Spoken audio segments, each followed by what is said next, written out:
Bismillahirrahmanirrahim. Assalamualaikum warahmatullahi wabarakatuh. Perkenalkan, nama saya Akhil Diansyah, NIM 200902502030, Pendidikan Akuntansi kelas A.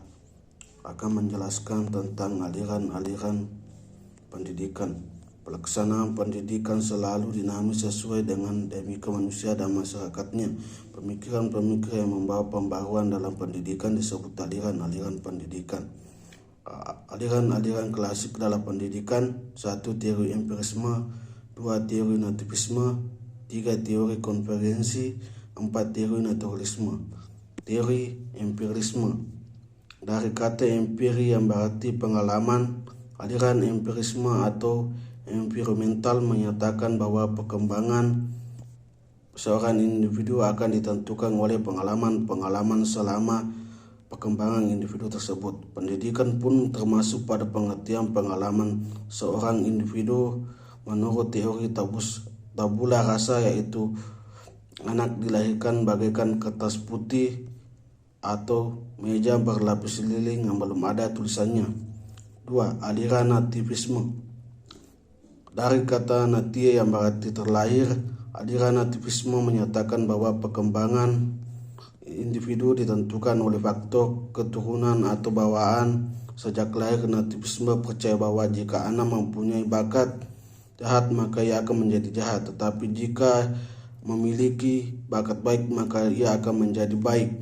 Aliran ini mengakibatkan pesimisme di dunia pendidikan karena pendidikan menjadi tidak berdaya menghadapi perkembangan manusia. 3. Aliran konvergensi. Aliran konferensi mengungkapkan bahwa pembawaan dalam lingkungan mempunyai peran penting yang dalam perkembangan individu.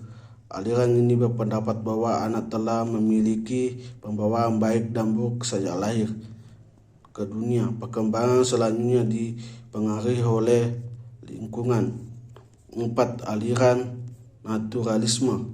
Aliran naturalisme menyatakan bahwa semua anak yang dilahirkan pada dasarnya dalam keadaan baik. Anak menjadi rusak atau tidak baik karena campur tangan manusia. Pendidikan hanya memiliki kewajiban untuk memberi kesempatan kepada anak untuk tumbuh dengan sendirinya. Pendidikan hendaknya diserahkan kepada alam. Dalam mendidik seorang anak hendaknya dikembalikan kepada alam agar pembawaan yang baik tersebut tidak dirusak oleh pendidikan.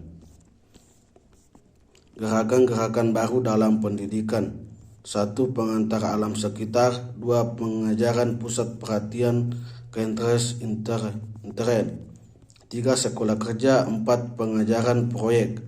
Aliran pokok di Indonesia: 1. Taman siswa, 2. INS Indonesia Netherlands School.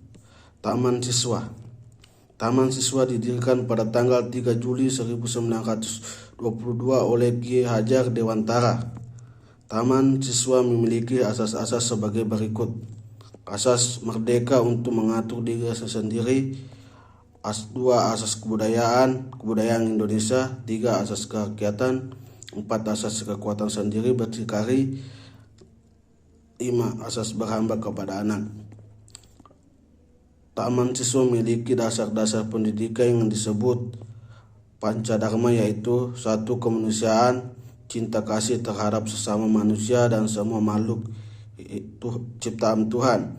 2. Kodrat hidup untuk memelihara dan kemajuan hidup sehingga manusia hidup selamat dan bahagia. 3. Kebangsaan, tidak boleh menyombongkan bangsa sendiri, tidak boleh bertentangan dengan kepentingan umum. 4. Kebudayaan nasional harus tetap dipelihara. 5. Kemerdekaan atau kebebasan. Apabila anak tidak diberikan kemerdekaan, maka akan menghambat kemajuannya. Ki Hajar Dewantara juga mengajarkan semboyan kepada pendidik, yaitu Inggarsa Sung Tulada, memberikan teladan kepada peserta didik ketika berada di depan. 2. Imadia Mangun Karsa, membangun semangat kepada peserta didik ketika berada di tengah.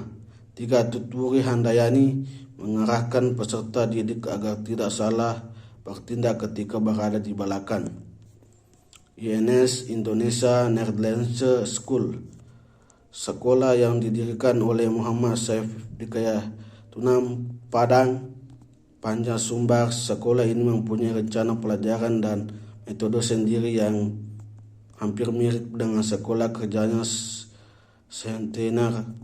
Saif berpendapat bahwa dengan belajar sendiri, watak peserta didik akan terbentuk dan kemudian hari dapat tumbuh menjadi orang dewasa yang merdeka, tidak hanya dengan jalan menghafal saja di sekolah. Sekian dan terima kasih. Assalamualaikum warahmatullahi wabarakatuh.